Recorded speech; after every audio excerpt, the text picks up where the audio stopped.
o perfil dos oficiais, pastores e presbíteros. É o que nós temos refletido na exposição das epístolas pastorais. Agora nos encontramos na primeira carta de Paulo a Timóteo, que está pastoreando, socorrendo a igreja de Éfeso.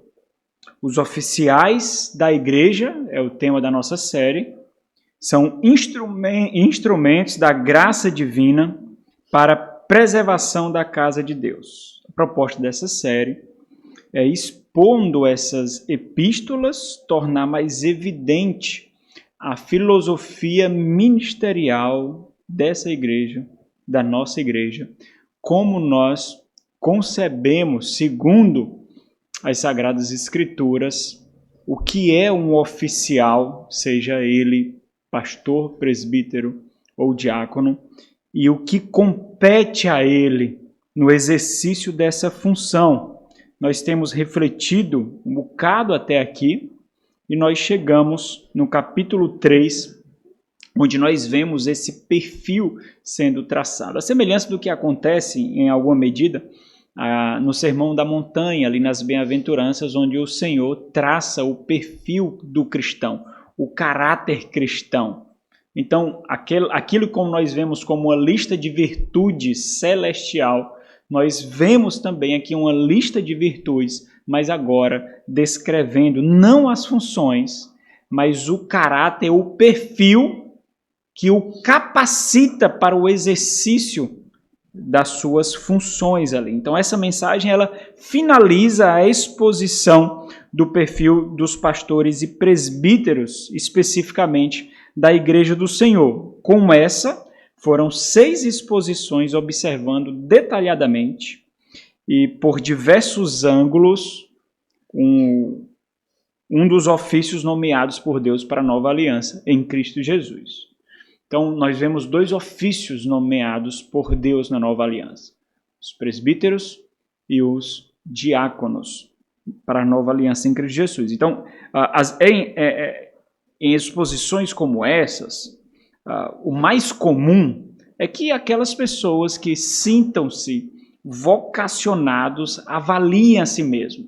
No primeiro momento, isso é o mais comum. Aquelas pessoas que percebem esse anseio, que consideram que são vocacionados, eles avaliam a si mesmo para confirmação do seu chamado, para confirmação da sua vocação. Ou, por outro lado, aqueles que já exercem o ofício, para que eles observem com maior prudência, com maior sobriedade, aqueles que eles desejam nomear ou apontar para a igreja para o exercício do santo ministério, do ministério sagrado da palavra de Deus. Mas ainda resta outra aplicação, ainda resta outra audiência, que é especificamente realizada ou feita pela igreja ou para a igreja do Senhor. Essa, infelizmente, muito negligenciada. Aquela que é a igreja, ela é a que será guardada, a que será nutrida, a que será apacentada. E originalmente, assim como nós fazemos aqui, essa carta também seria lida e ensinada à igreja. E com isso, seria colocado sobre a igreja a responsabilidade e também a honra de forjar os seus próprios líderes, os seus próprios oficiais. É claro que, evidentemente, isso começa colocando uma sementinha, e essa sementinha é colocada no discipulado no lar, no discipulado na igreja e futuramente naquilo que nós realizamos aqui como o celeiro ministerial. Então existe uma semente sendo jogada e essa semente regada e regada e regada até nós vermos aí o brotinho nascendo para então ser uma árvore que protegerá e nutrirá a igreja do Senhor. Mas, obviamente, o peso da responsabilidade está justamente no tamanho e na complexidade da tarefa a ser realizada. Esses homens nomeados pela igreja e para a igreja, eles serão encarregados de nutrir e proteger a casa de Deus. Nós não estamos falando de uma instituição governamental, nós não estamos falando de uma instituição corporativa, nós estamos falando da casa de Deus, do local onde a presença de Deus ela se revela de forma mais especial e mais específica ali. E eles devem fazer isso preservando a igreja como fortaleza e guardiã da verdade. É isso que é a igreja, a casa de Deus. Nós vemos isso no versículo 15 do capítulo 3 aí. A igreja é a fortaleza que resguarda a integridade da verdade do evangelho em Cristo Jesus. Mas, infelizmente, não somente pastores, mas as próprias igrejas têm falhado nessa responsabilidade tão honrosa e tão vital. E por causa disso, elas mesmas colhem a morte que elas têm fomentada por negligenciar esse papel tão essencial. Nós não vemos, como nós já refletimos aqui outra vez, nós não vemos jovens na igreja, meninas na igreja, ansiando por se casar com pastores, futuros pastores vocacionados. Nós não vemos isso. Nós não vemos jovens na igreja ansiando por se gastar para a igreja, pela igreja, no ministério da palavra. Nós vemos jovens na igreja ansiando absurdamente por uma formação acadêmica, por uma formação profissional, por concursos públicos, mas não anseiam por serem instrumentos de Deus para se gastarem, para se doarem pela igreja e pela noiva de Cristo. Nós não vemos isso. E um dia nós acabamos pagando a conta. Nós acabamos colhendo o resultado da nossa negligência, da nossa omissão. Isso só mostra que o consumismo entrou na igreja de forma muito sorrateira, onde nós mesmos não nos preocupamos com a nossa subsistência.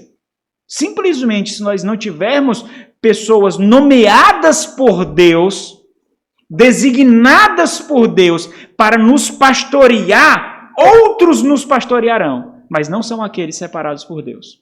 Não serão aqueles vocacionados por Deus. E se não são aqueles separados por Deus, vocacionados por Deus, nos conduzirão para a morte, nos conduzirão para a desgraça, nos conduzirão para a miséria. Serão aqueles que seguirão os propósitos e os anseios do seu coração e não os propósitos e os anseios do coração de Deus.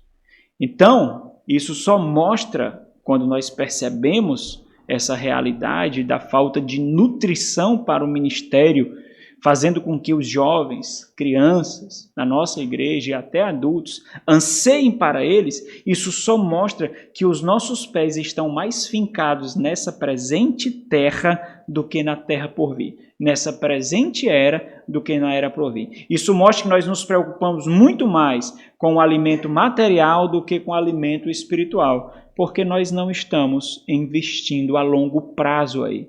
Nós queremos resolver o aqui e agora, e se o aqui e agora nós temos um pastor, nós temos líderes ali, então isso é suficiente. Você não está se preocupando com seus filhos, você não está se preocupando com a geração futura, com essa próxima geração que vem, e você não está se preocupando ainda mais com aqueles que você deve cuidar, que não conhecem o Evangelho, espalhados por aí nessa terra onde nós vivemos. Cidades inteiras sem terem um privilégio de ter nos seus locais ali um baluarte da verdade. Não tem. São falsificadores do evangelho. São igrejas corruptas que perderam completamente o seu propósito. E o consumismo e a idolatria do conforto removeram da igreja a sua intencionalidade.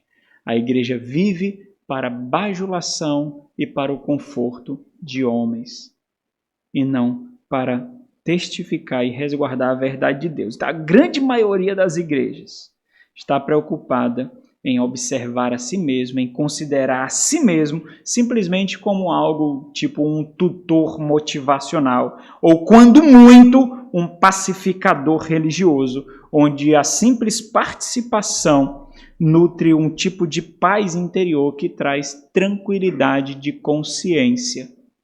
Não, o conceito de ser apacentado foi completamente modificado, foi completamente reformulado. O conceito de ser apacentado hoje significa tão somente você escutar essa palavra. Nisso você está sendo apacentado. Nisso você está sendo pastoreado. Ser pastoreado hoje significa tão somente ficar diante de um púlpito, ficar diante de um pregador e receber a mensagem do Evangelho. Hoje, isso significa ser apacentado. E cada vez mais, nós somos moldados por essa presente era, onde o conforto é idolatrado, onde o consumismo entra em nossas vidas, nos encharcando de mundanismo, e nós vivemos isolados, mesmo sendo membros de uma comunidade religiosa, mesmo fazendo parte de uma congregação dos santos. Então, quando nós chegamos em Timóteo, no capítulo 3, 1 Timóteo, nós vemos ali de forma muito enfática Paulo destacando a necessidade de uma intencionalidade congregacional. Era aqueles que faziam parte daquela congregação em Éfeso que deveriam expor a sua aspiração pelo ministério. Timóteo deveria separar pastores e diáconos ali que estavam no meio daquela congregação e não de outras congregações para que viessem pastorear aquela congregação em Éfeso. Então, esse apelo aqui é fortemente congregacional. E a vida na igreja, é a vida na igreja que possibilitará a análise necessária de tudo que é exigido por Paulo. Como você conhecerá o caráter daquele que aspira se você não se relaciona com eles? Se você não vive em comunidade intencional, forjando relacionamentos intencionais, como você vai conhecer o seu caráter? Como você vai saber da sua integridade de caráter, do governo do seu lar, da sua sabedoria e não infantilidade espiritual? Como você vai conseguir discernir isso? Isso quer dizer que a separação de líderes não pode ser um jogo onde alguns perdem e outros ganham. Olha, isso daí foi o pastor que separou, a gente não tem nada a ver com isso não. Olha, o pastor separou aí, o que foi que aconteceu? Deu errado. Acabou que ele não era vocacionado.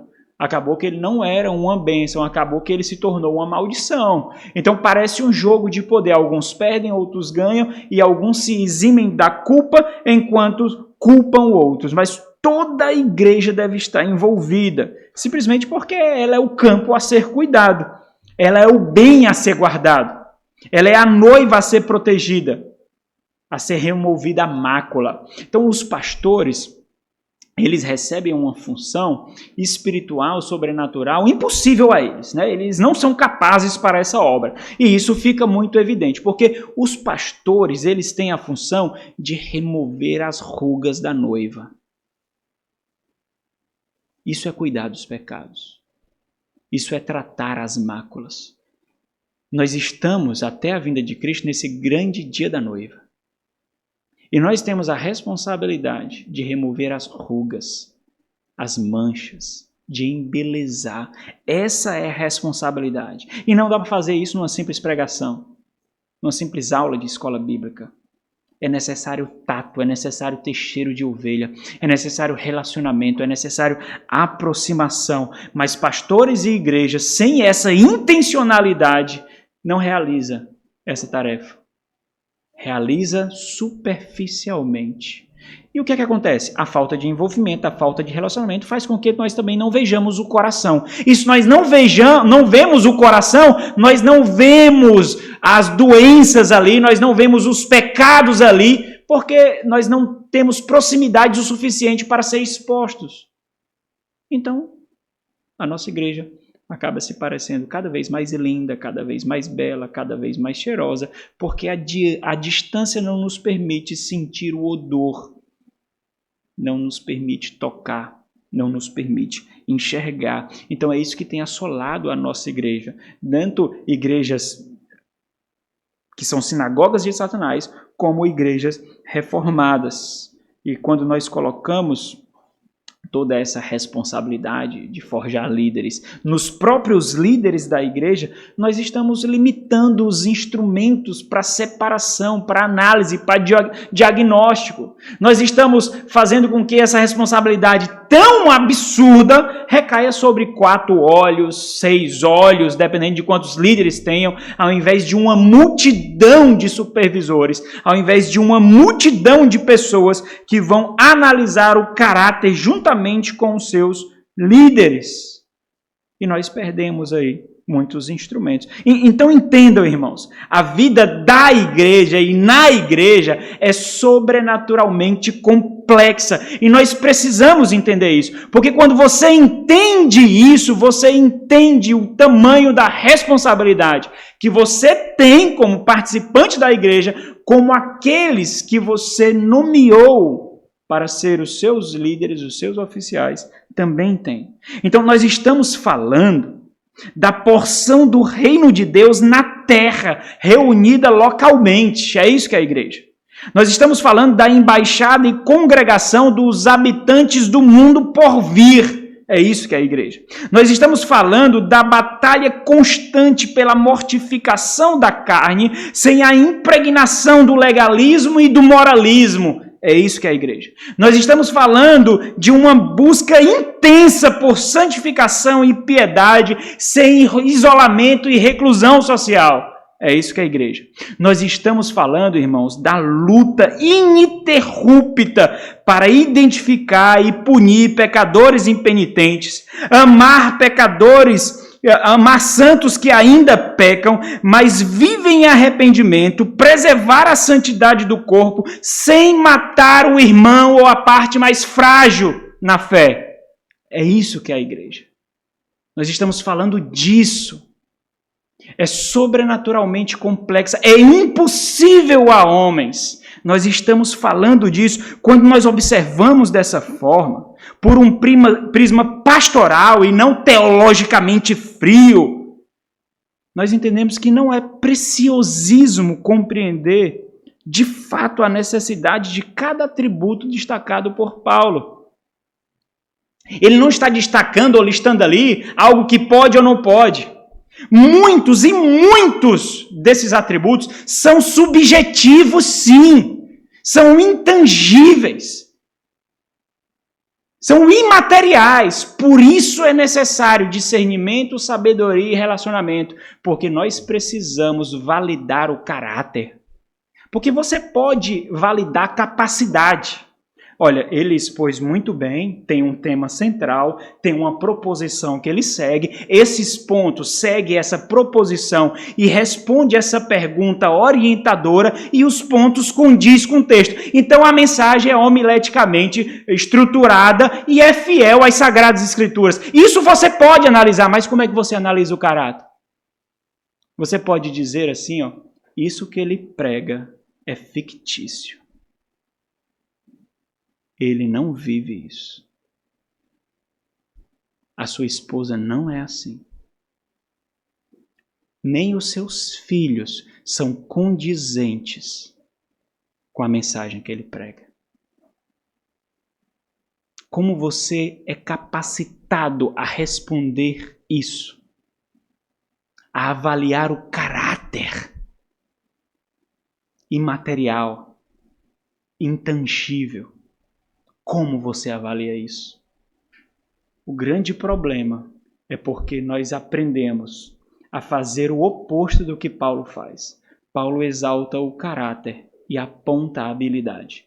Nós aprendemos a exaltar a habilidade e pontuar o caráter. E com isso, nós matamos igrejas e nutrimos santos que tem uma profundidade de conhecimento absurda, mas cujo conhecimento não muda e molda corações, não muda e molda casas, lares, casamentos piedosos, mas conhecem, dão aula na igreja, dão aula nas redes sociais, mesmo sendo um zero à esquerda na igreja local. mesmo não compreendendo a preciosidade, o valor da instituição do mundo por vir nessa presente era. Mas somos nós que estamos forjando isso. Vai cair na nossa conta. Somos nós que somos envaidecidos pelas capacidades e habilidades e desprezamos completamente o caráter. Então, quando nós observamos, irmãos, detalhadamente o capítulo 3, assim como nós tentamos fazer, como a designação estabelecida por Deus para a separação dos pastores e presbíteros, então nós entendemos que não observar essas características significa cortejar a morte, cortejar a desgraça, porque foi Deus que estabeleceu, mostrando que para governar a igreja dele, esses homens têm que ser nutridos celestialmente, espiritualmente, porque a tarefa é essa, espiritual, sobrenatural. Então, quando nós observamos isso, nos é apresentado um rito, uma liturgia de observação, uma liturgia de separação, observação e análise. Existe uma estrutura aqui apontada pelo Senhor. E essa liturgia não pode ser desprezada por nós. Existe um molde, olha o pessoal do Guia de Sermão, existe um molde que não deve ser desprezado. Existe um freio para avaliação que é acionado diante da aspiração. Alguém aspira, freio. Vamos analisar o caráter e a habilidade. Freio. É apresentada uma lista de virtudes como uma estrutura básica preparada por Deus que precisa ser completamente, não parcialmente, completamente atendida. São 11 atributos de caráter, incluindo uma capacidade, só uma capacidade, como dons de Deus para a guerra do pastoreio. Nós refletimos sobre isso no capítulo 1, no capítulo 2. Paulo mostrando para Timóteo que pastoreando aquela igreja ele foi alistado para a guerra. E é assim que ele deve observar o ministério. Existem 3 situações específicas.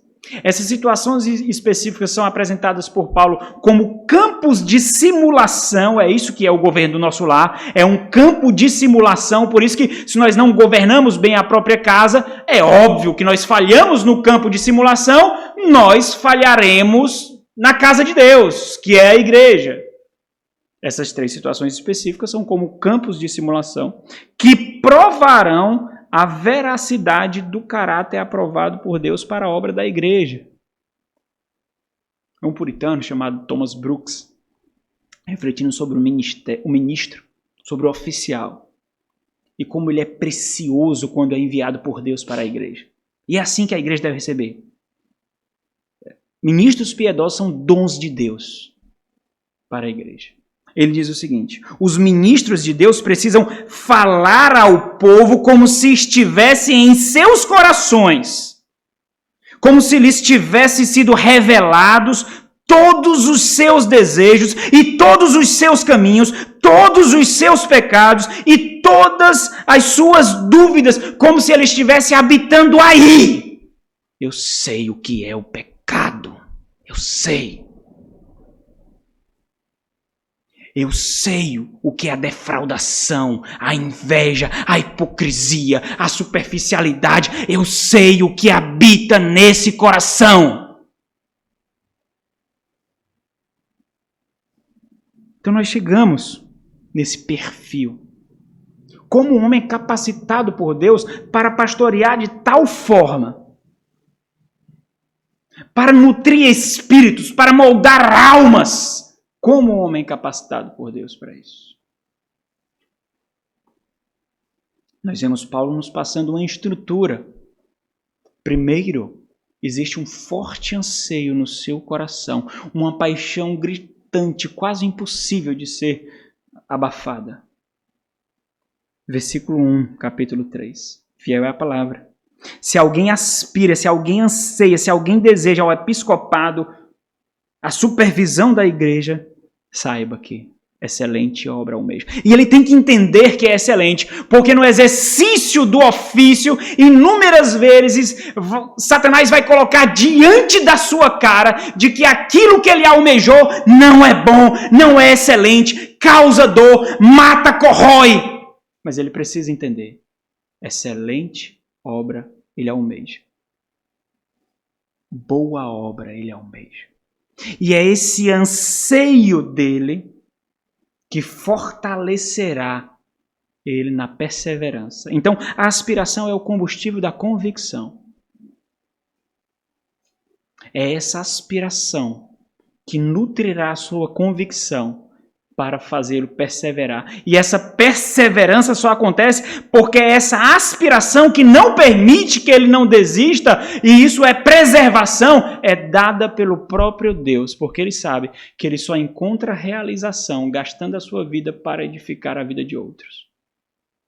Independente dos cuspes, independente da difamação, independente do julgamento fácil, independente da defraudação. Ele sabe que não tem outra coisa a ele fazer, porque nisso consiste o propósito de vida que ele recebeu de Deus. Mas também nós vemos, além da aspiração, nós vemos a capacitação, justamente porque aqueles que estavam liderando ali estavam se mostrando inábeis, sem a capacidade de instruir segundo a palavra de Deus, instruindo ao legalismo, instruindo ao ascetismo, preservando a imoralidade sexual dentro da igreja ali.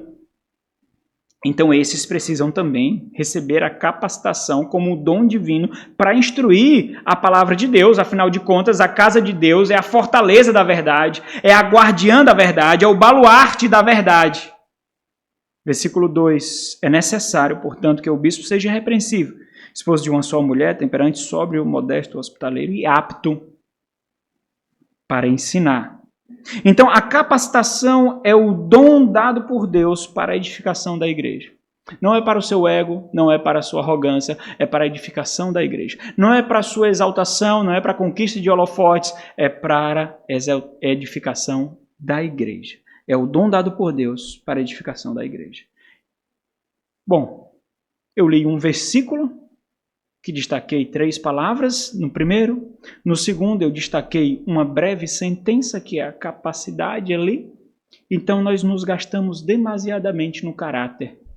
No caráter, Paulo ele discorre, do versículo 2 ao versículo 7. Então, sem dúvida, segundo a avaliação de Paulo, pelo Espírito Santo de Deus, o caráter é o destaque aqui. É o caráter que guardará o seu coração. O caráter capacitado por Deus é a redoma de proteção do coração do oficial da igreja. É esse caráter qualificado celestialmente que o lembrará constantemente o propósito da aspiração e o propósito da capacitação. Portanto, o propósito da vocação não é para ele, é apesar dele para a nutrição de outros.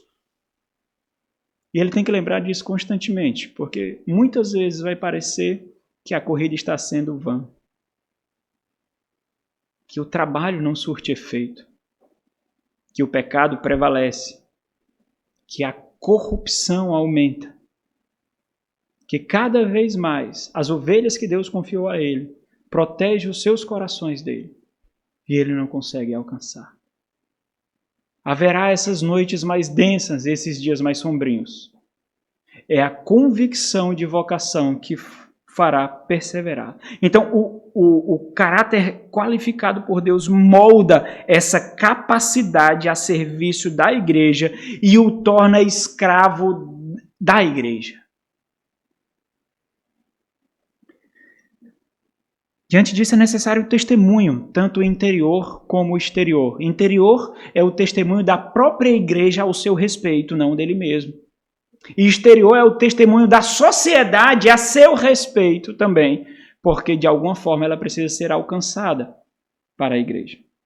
E é por isso que nós observamos esse freio, quando ele diz, se alguém aspira, então é necessário, é obrigatório, é inevitável, é inegociável, é indispensável. Portanto, e aí ele começa a apresentar a lista de virtudes de caráter, que é o molde, que o bispo seja irrepreensível. E Paulo não nos deixa às escuras, ele não deixa Timóteo às escuras. O que é, Paulo, ser irrepreensível?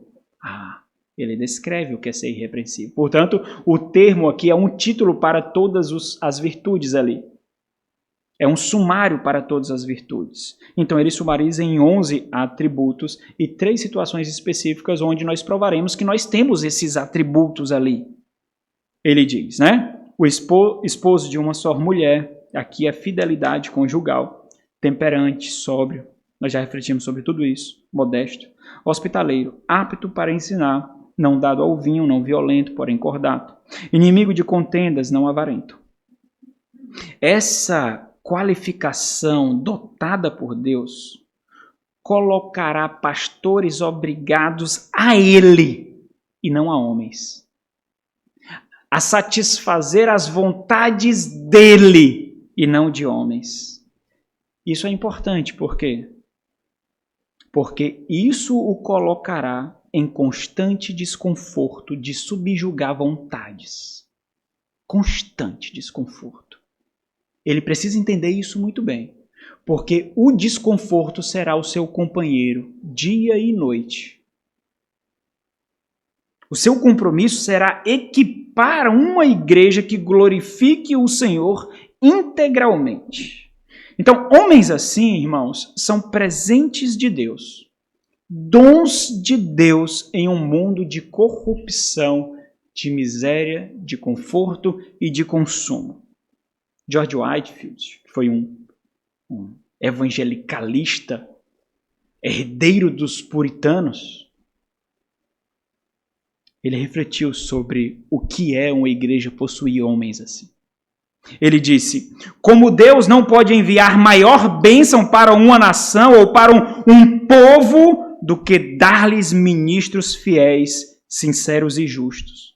Da mesma forma, a maior maldição que Deus pode enviar sobre um povo neste mundo é entregá-los a guias cegos, não regenerados, carnais, mornos e não qualificados.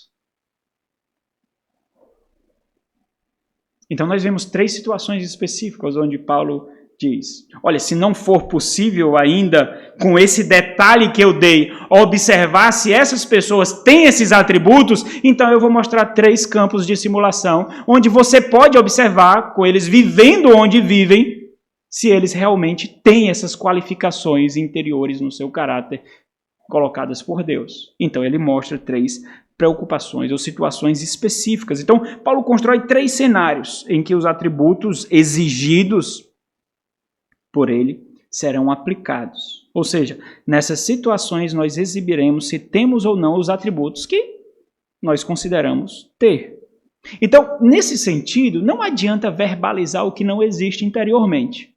Não, mas a minha vontade não foi essa. Não, mas a minha intenção não foi essa. Não adianta aqui. É o exercício de caráter que nós observamos. Não é o anseio sem medida do seu coração. Não é o anseio que você tem sem ter a instrumentalidade necessária para o exercício desse anseio. E aí nós precisamos ser muito sóbrios, é que nós não podemos ser românticos na igreja, irmãos. A vida da igreja não é um romance. Nós precisamos entender. Nós não precisamos de pastores, de líderes melosos.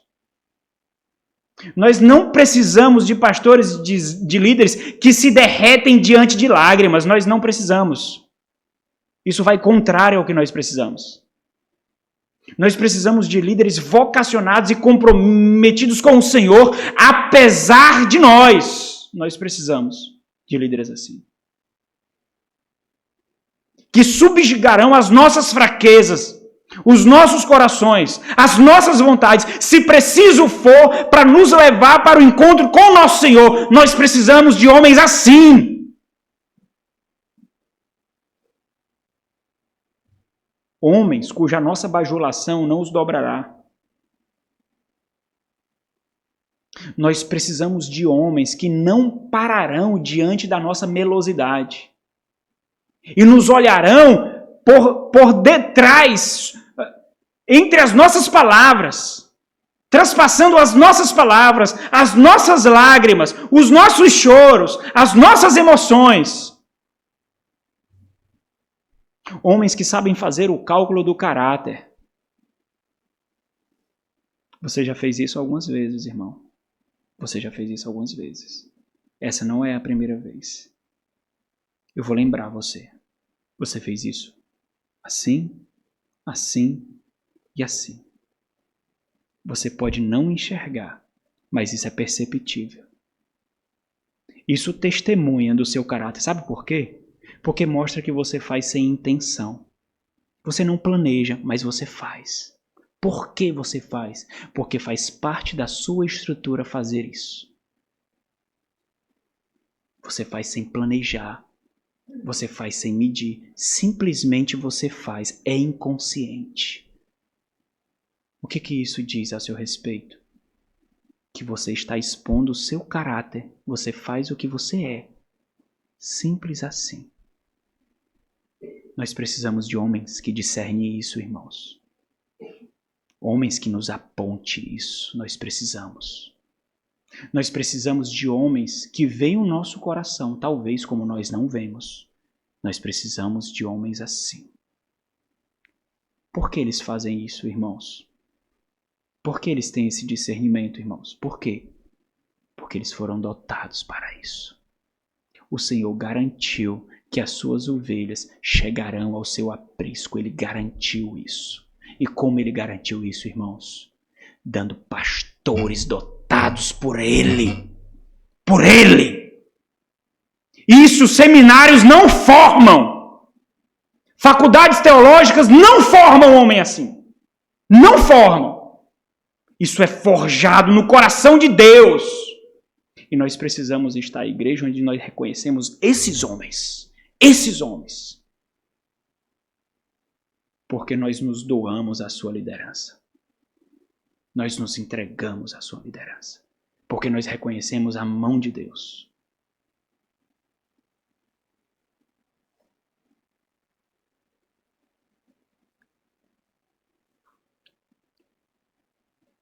Nesses cenários que Paulo coloca, significa que corresponder, segundo a expectativa positiva colocada por Paulo, significa ter recebido as armas e as provisões necessárias para o pastoreio da igreja. Porque a vida da igreja exigirá, irmãos, absurdamente dos seus líderes. Exigirá. Exigirá. A vida da igreja suga os seus líderes. Suga. A vida da igreja cobra um preço alto demais. Esses dias eu estava conversando com um pastor, um colega, de outro estado. Está tomando medicação. Está saindo do burnout aí. Em que ele, em nossa conversa, ele testemunhou para mim que ele realmente foi queimado. Ele foi queimado pelo ministério. O ministério cobra um preço, irmãos, absurdo. Por isso que a igreja tem responsabilidade de fazer o possível para remover as cargas desnecessárias sobre os lombos dos seus líderes. Aquilo que ela pode fazer, ela tem que fazer, porque as cargas são pesadas demais. A igreja não pode colocar intencionalmente mais cargas. Passou por alguns tratamentos psicológicos, foi medicado, está deixando a medicação gradativamente. Se você parar para conversar com pastores que cuidam de pastores, você observará o quanto existem pastores doentes da alma. Porque a vida da igreja cobra um preço alto demais. Basta você ver o que foi necessário para edificá-la. Olha para a cruz. Você verá ela melada, encharcada de sangue. E você perceberá que ali não foi o homem, mas foi Deus que morreu ali. Então, esses cenários, eles servem como evidências da veracidade do caráter vocacionado. Não estamos falando de pessoas boas, de pessoas legais. Pessoas boas, pessoas legais, pessoas bem relacionadas não são suficientes. Não são suficientes. Não entenda isso. Olha, se relaciona muito bem. Não é suficiente. Não é. Nós precisamos identificar pessoas que foram vocacionadas celestialmente. Nós precisamos identificar isso. Não são pessoas que falam bem, não são pessoas mansas, não são pessoas que conseguem desenvolver relacionamentos, não são pessoas que conseguem influenciar. Isso não é suficiente, irmãos. Essa lista de virtudes aqui não é lista de virtude qualquer. Nós temos que entender isso. Gregório Magno, Gregório o Grande, um bispo de Roma, do século XVI, ele disse o seguinte: ninguém se atreva a ensinar uma arte antes de primeiro, com meditação intencional, aprendê-la.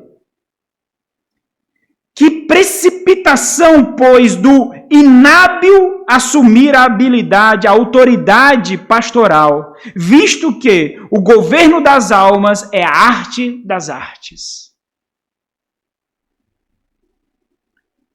Quais são esses cenários específicos? São cenários nos quais ele deve ser modelo. Ele deve exercer com excelência o ministro. Primeiro, ele deve ser o exemplo de cabeça no lar e que governe bem a própria casa, criando os filhos sob disciplina, com todo respeito.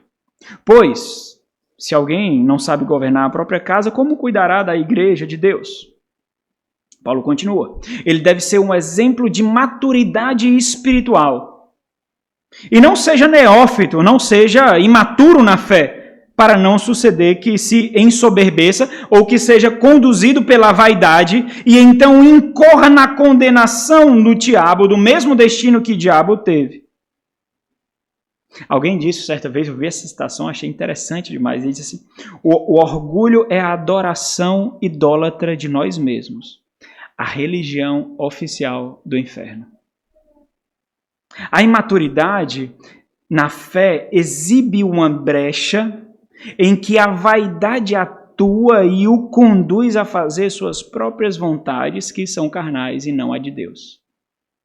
Por isso que o neófito ele é suscetível. Então, quando a igreja ou pastores separam neófitos, é como se esses pastores e essa igreja estivessem colocando esses homens no altar dos sacrifícios para que morram e morrendo também levem alguns. Nós pensamos que estamos fazendo uma coisa boa. Olha, eu vou dar o púlpito para pregar, vou dar o púlpito para dar aula. Mas não, nós estamos sacrificando e jogando e fazendo com que ele exiba uma brecha que está lá e o torne suscetível à desgraça. E o nosso ponto de hoje, que será mais breve, ele deve ser o exemplo de caráter, internamente, dentro do testemunho da igreja, e externamente, dentro do testemunho da sociedade. Isso sumariza tudo. Então, se você observar o versículo 7, pelo contrário, né, ele está fazendo um contraponto a ser neófito aqui, aquele imaturo que não teve envergadura espiritual suficiente para viver de tal forma que tem um bom testemunho dos de fora e bom testemunho com os de dentro. Pelo contrário, é necessário que ele tenha bom testemunho dos de fora, a fim de não cair no opróbrio e no laço de Satanás. Então, muitas vezes, mais uma vez aqui, Paulo, ele enfatiza que a reputação daqueles que supervisionam a igreja é de extrema importância. A igreja de Éfeso estava sendo difamada e com isso o evangelho da glória de Cristo estava sendo difamado também devido à falha de caráter, a reprovação, a falta de reputação positiva dos líderes carnais daquela igreja. A reputação dos líderes estava sendo imposta sobre a reputação da igreja. Por isso, aqui Paulo ele fecha um bloco que ele começou no versículo 2. No versículo 2, Paulo fala de ser irrepreensível, ele fala do bom testemunho, ele fala da reputação. E agora ele fecha esse bloco falando dos pastores e presbíteros ali, mostrando a reputação ilibada. Meus irmãos, para preservação de reputação nós colocamos uma nota de rodapé que tem descrito renúncia e sacrifício. Renúncia e sacrifício. Renúncia e sacrifício.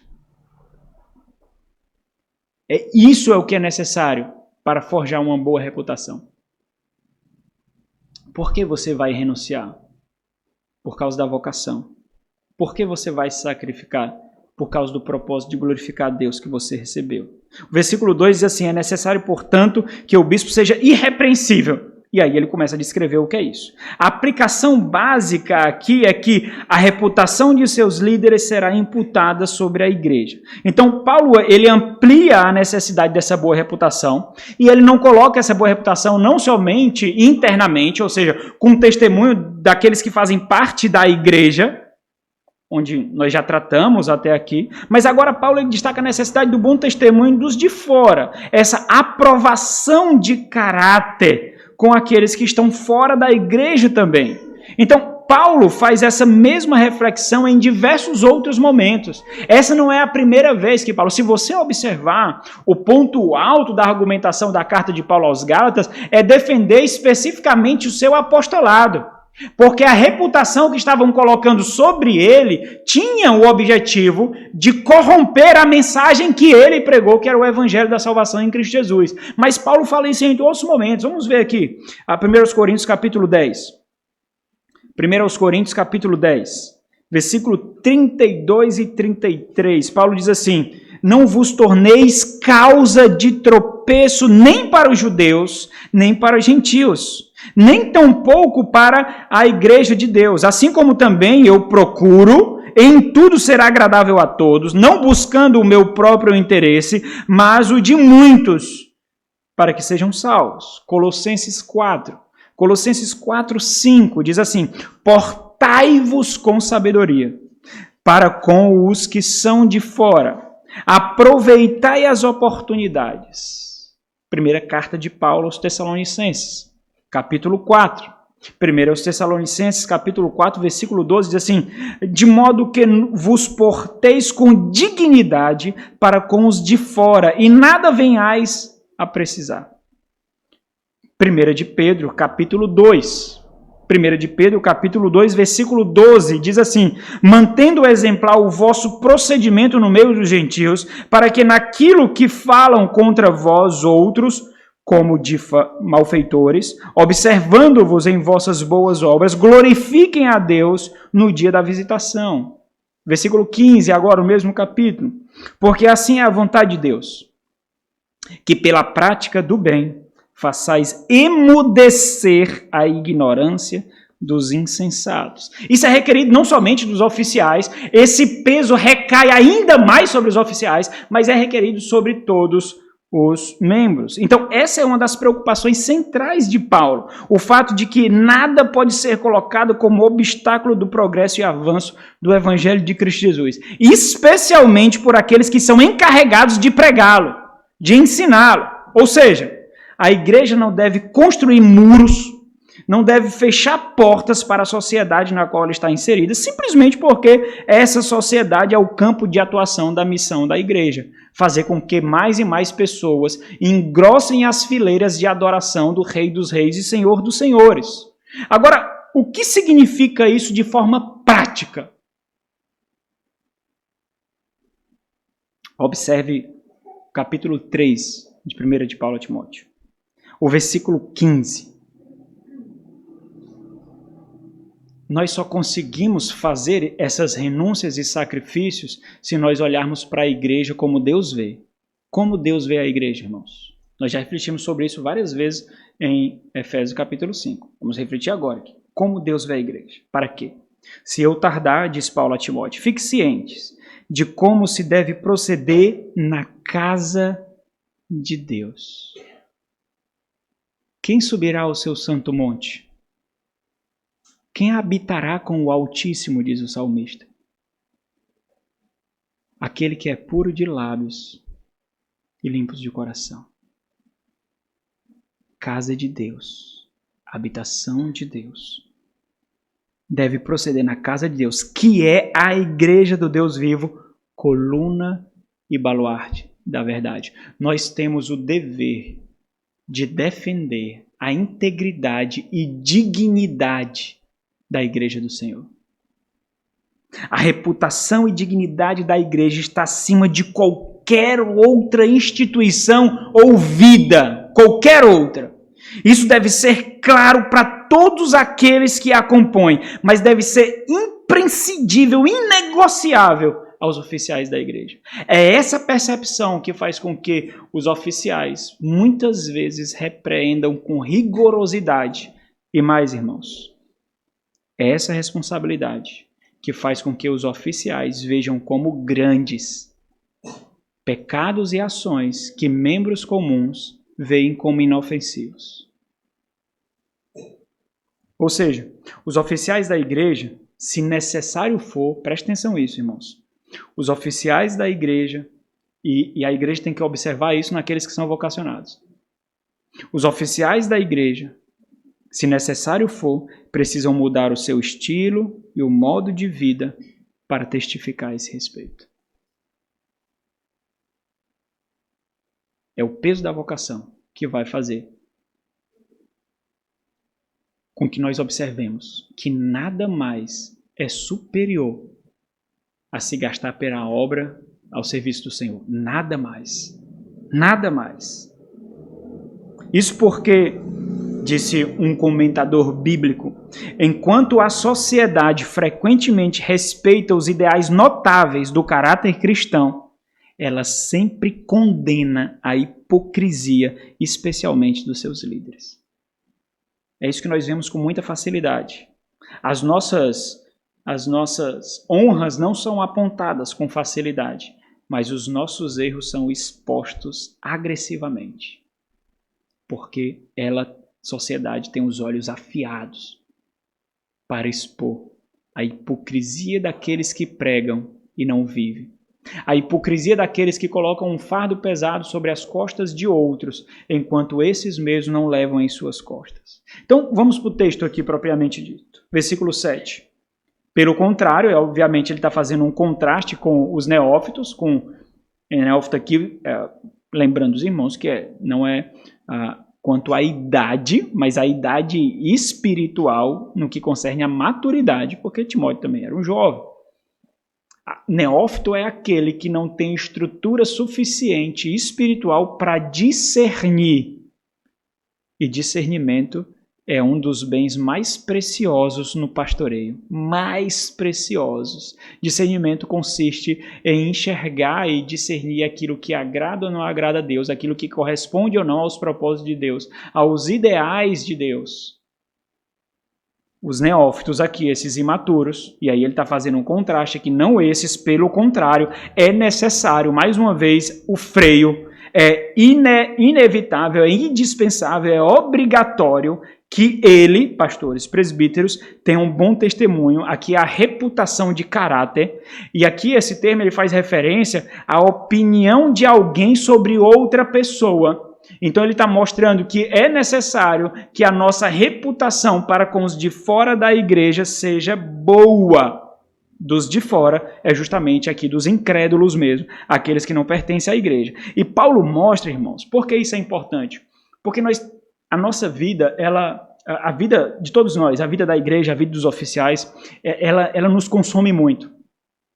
Por isso que nós não podemos ser atiradores como aqueles que usam metralhadoras e atiram para todos os lados. Nós precisamos otimizar, potencializar os recursos que nós temos. Então nós temos que ser atiradores de elite. Nós não podemos gastar os recursos da igreja, nem o nosso, com aqueles que nós não vemos um campo fértil. Nós não podemos gastar, porque nós jogaremos fora isso. Então, Paulo ele enfatiza isso para Timóteo. Essa lista de virtudes é justamente para que para Timóteo observasse aqueles que ele deveria levantar como líderes para auxiliar no pastoreio dessa igreja. E não poderia ser qualquer um. Abra na segunda carta de Paulo a Timóteo. Essa é uma preocupação de Paulo grande mesmo. E mais uma vez, Paulo sumariza isso na segunda carta que ele escreve a Timóteo, no leito de morte ali. Segunda carta de Paulo a Timóteo, no capítulo 2, no versículo 2, ele diz assim, ó, e o que de minha parte ouvistes através de muitas testemunhas, isso mesmo transmite a quem? A homens fiéis. Fiéis aqui não são homens da fé, mas homens confiáveis. Confiáveis para quê? Homens confiáveis que guardarão com propriedade aquilo que lhes foi confiado. Aquilo que foi confiado a eles, eles farão o que é condizente ao bem que lhes foi confiado. Então, homens fiéis aqui são homens confiados e também idôneos para instruir a outros. Então, é necessário um processo de observação, testes de caráter, testes de vocação, para então continuar o exercício ali. Por quê? Porque todo esse rigor tem um propósito. Esse metro quadrado aqui é muito atacado espiritualmente. Porque Satanás entende muito bem que se derrubar os seus líderes, toda a igreja cai.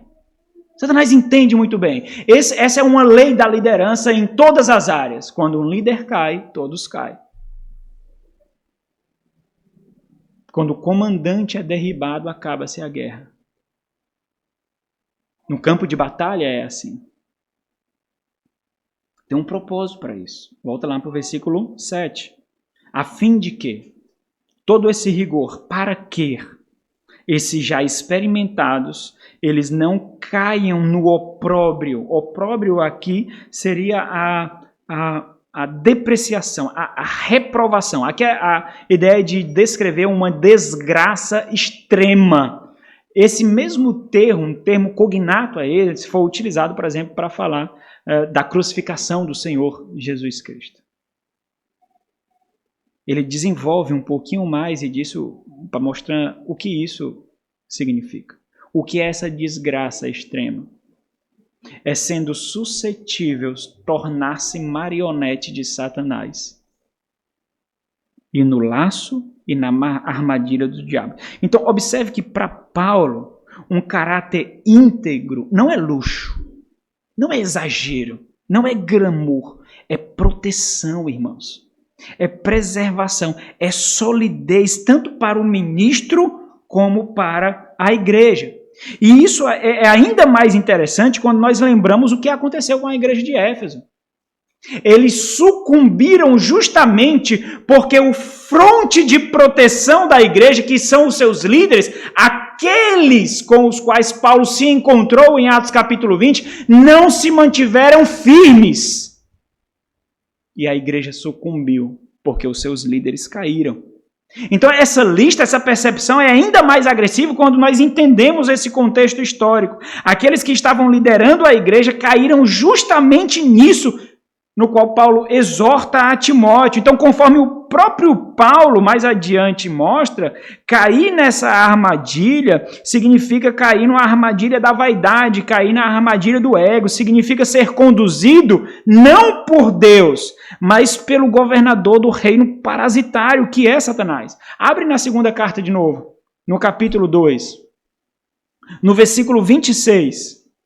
Segunda de Paulo a Timóteo 2,26, diz assim, mas também o retorno à sensatez, livrando-se eles dos laços do diabo, tendo sido feitos cativos por ele, para cumprirem a sua vontade. Então, ele se tornará uma presa fácil se ele não tiver essa estrutura, essa redoma de proteção no seu coração. Ele será uma presa fácil para Satanás e Satanás o fará agente dele para que ele faça a sua própria vontade.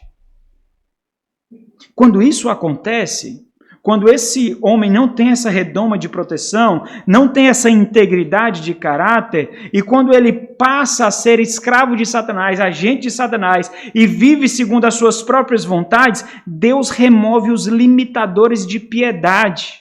Por quê? Porque os propósitos do seu coração foram negociados e não são mais para a glória do Senhor. Volta para a primeira carta, no capítulo 6. Paulo fala desses propósitos do coração negociado. Paulo fala daqueles que querem ficar ricos, daqueles cuja riqueza é dessa presente era. E eles vivem para isso e por isso. 1 Timóteo 6, 9. Ora, os que querem ficar ricos caem em tentação e cilada. É o mesmo termo aqui. É o mesmo termo de armadilha ou laço. Caem em tentação e cilada. E em muitas concupiscências insensatas e perniciosas, as quais afogam os homens na ruína e perdição. A glória, irmãos, e o propósito de Deus, aqui, quando isso acontece, não serão os seus direcionadores. Não serão os seus motivadores, que era isso que estava acontecendo com os falsos mestres ali. Mas as suas concupiscências, as suas paixões carnais, as suas paixões terrenas, os anseios ambiciosos do seu coração. Então, a igreja é utilizada apenas como meio, como um trampolim para a conquista pessoal. E aí, para a gente finalizar essa reflexão aqui e fechar a necessidade de compreender o perfil dos oficiais e esse caráter qualificado, a gente precisa entender que é proteção. Proteção até mesmo para aqueles que não enxergam a necessidade de serem protegidos. Porque a estutícia é isso. A estutícia é a falta de percepção do perigo. É não ter medo. É ter ousadia exacerbada. Aquele que para quem tudo é fácil, para quem tudo é possível, para quem tudo é alcançável, tudo. Falta temor, falta medo. Então Paulo finaliza essa sessão descrevendo o perfil dos oficiais designados por Deus, os pastores e os presbíteros aqui. E observe como é interessante a reflexão de Paulo, irmãos. A igreja está enferma. Não está enferma a igreja em Éfeso? A igreja de Éfeso está enferma, está doente, está ali na UTI. Se Paulo não enviasse a Timóteo, a igreja ia perecer, ia morrer. Ela está quase que completamente destruída. Qual é a solução de Paulo, irmãos? Qual é a solução de Paulo? Paulo envia o homem de caráter. Essa é a solução de Paulo. Paulo orienta esse homem de caráter a levantar outros homens de caráter. Essa é a solução de Paulo. Vocacionados por Deus para a exaltação da glória de Deus. Essa é a solução de Paulo para uma igreja que perece, para uma igreja que está enferma. E é interessante que tanto Paulo como Timóteo, eles são justamente exemplos desse caráter. Nós já vimos Paulo anteriormente dando testemunho do seu caráter e do seu senso de guerra, seu senso bélico, seu senso de desgaste pela obra. Desgaste esse, sacrifício esse, que deveria servir de testemunho para o próprio Timóteo, e Timóteo deveria viver assim para servir de testemunho para outros, que ele agora é incumbido de separar. E nós observamos algumas vezes esse senso de urgência de Paulo. Meus irmãos, isso para mim fica muito gritante e trouxe à minha mente, quando eu estava refletindo nesse texto, a um episódio que aconteceu comigo. E eu quero compartilhar com vocês. Porque, observa, nós já refletimos aqui sobre esse senso de urgência de Paulo. Tanto de Paulo como esse senso de urgência do próprio Timóteo para socorrer aquela igreja. Por exemplo, Paulo ele interrompe por algum momento ali a sua viagem, a sua terceira viagem ele interrompe para se reunir, manda chamar os presbíteros de Éfeso, ele estava em Mileto, manda chamar os presbíteros de Éfeso, cerca de 45 quilômetros de distância, para que Paulo tivesse ali uma reunião com os presbíteros daquela igreja, para avisá-los dos perigos que viriam sobre ela. Essas palavras se tornaram proféticas, esses perigos vieram, esses homens sucumbiram a esses perigos e por isso a igreja caiu. Nós já refletimos no fato de que os próprios planos de Timóteo foram interrompidos, foram mudados, e Paulo apela a Timóteo, inclusive em sua carta, para compeli-lo, segundo as necessidades daquela igreja, para que ele fosse socorrer aquela igreja, porque aquela igreja precisava do seu socorro, e ele muda completamente o seu itinerário. Então, observe algo muito importante aqui. Paulo e Timóteo viram algo que outros não viram. Paulo e Timóteo observaram algo que outros não observaram. Paulo e Timóteo, eles perceberam o perigo e a tragédia que os líderes de Éfeso e a própria igreja não perceberam.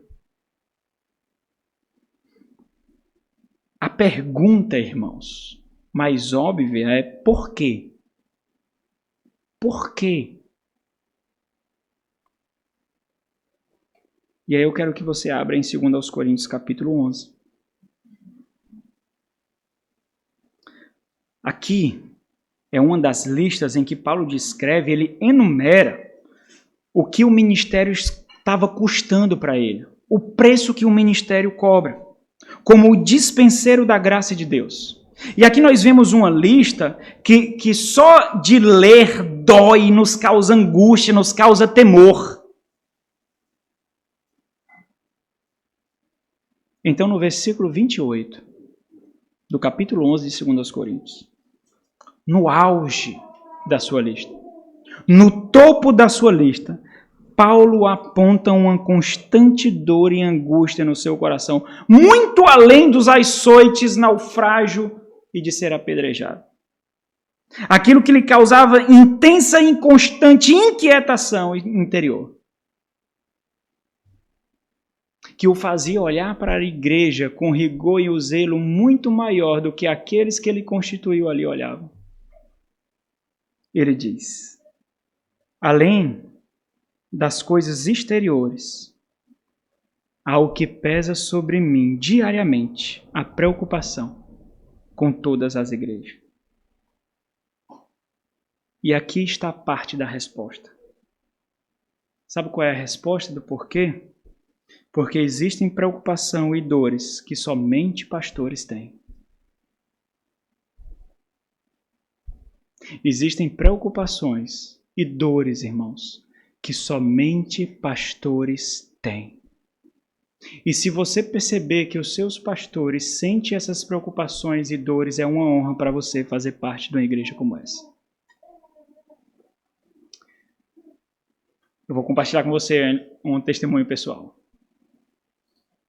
Quando essa igreja aqui estava prestes a morrer, passou um ano sem pastor, alguns seminaristas vinham nos finais de semana, depois veio um pastor que vinha a cada 15 dias, depois passou a vir todo final de semana, mas que não pastoreava nada, a igreja estava jogada, e esse grupo de irmãos se encontrou com o pastor Cleito para colocar o pastor Cleito na parede e testemunhar o pastor Cleito de que se o pastor Cleito não fizesse alguma coisa, porque eles precisavam de um pastor interno lá, um pastor integral lá, um pastor dedicado exclusivamente para essa igreja. Se o pastor Cleito não fizesse algo, essa igreja iria morrer. Foram as palavras que foram utilizadas ali.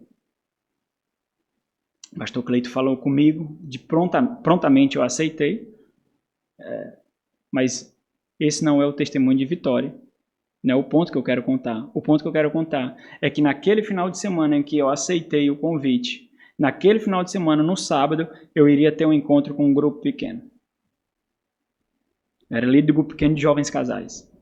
No meio da semana, o pastor me fez o convite, eu disse, ok, pastor, próxima semana a gente está lá. Ele disse, não, Elivan, não. A igreja não vai aguentar a próxima semana. E eu, com toda a imaturidade que me era própria, eu disse, mas pastor, eu preciso me despedir do meu grupo pequeno, pastor. Eu caminhei com esses irmãos até aqui, eu preciso me despedir deles, eu vou deixar eles assim simplesmente, para que esse senso de urgência tão absurdo, é só uma semana, pastor. Elivan, tu não sabe como é que está a igreja não vai aguentar, já foi açoitada demais, a igreja precisa saber que tem uma igreja aqui que dá retaguarda para ela. E aí eu tive um pequeno arranca-rabo ali com o pastor Clay. E aí ele disse umas palavras para mim que eu nunca esqueci. Ele disse assim, mais ou menos assim, Elivan, agora você não entende, agora você não enxerga, agora você não vê, mas um dia, você vai entender o peso da responsabilidade de pastorear uma igreja. Hoje eu entendo perfeitamente. Perfeitamente. Isso foi germinado em mim. Isso foi gestacionado em mim. Porque o pastor que estava aqui não viu isso. Existem dores e preocupações que apenas pastores sentem. E isso é um testemunho de vocação, irmãos. Vamos orar. Nosso Senhor e Deus, nós somos devedores do Senhor. Porque mesmo sendo completamente indignos, ó Deus, incapazes de te adorar como convém, com toda intencionalidade e profundidade que tu mereces, mesmo assim, ó Deus, em meio a quedas, tropeços e pecados, mesmo assim, o Senhor nos ama, o Senhor cuida de nós e o Senhor tem apacentado essa igreja. O Senhor tem nutrido essa igreja, meu Deus. E nós somos devedores do Senhor, porque o Senhor tem cuidado de nós apesar de nós mesmos, apesar da nossa rebeldia, apesar da nossa resistência. O Senhor tem nos amado e tem nos feito, sim, ó Pai, cada vez mais parecidos com Cristo, teu Santo Filho. E nós te agradecemos por isso, porque a tua boa mão é vista no nosso meio de forma tão maravilhosa que nos constrange a te adorar cada vez mais. Dá-nos vigor, ó Deus, que nós possamos ver homens vocacionados ser levantados nessa igreja, para que esse tempo não seja passageiro, para que a maturidade, a solidez e a verdade possa perdurar no nosso meio, ó Deus. Em nome de Jesus. Amém.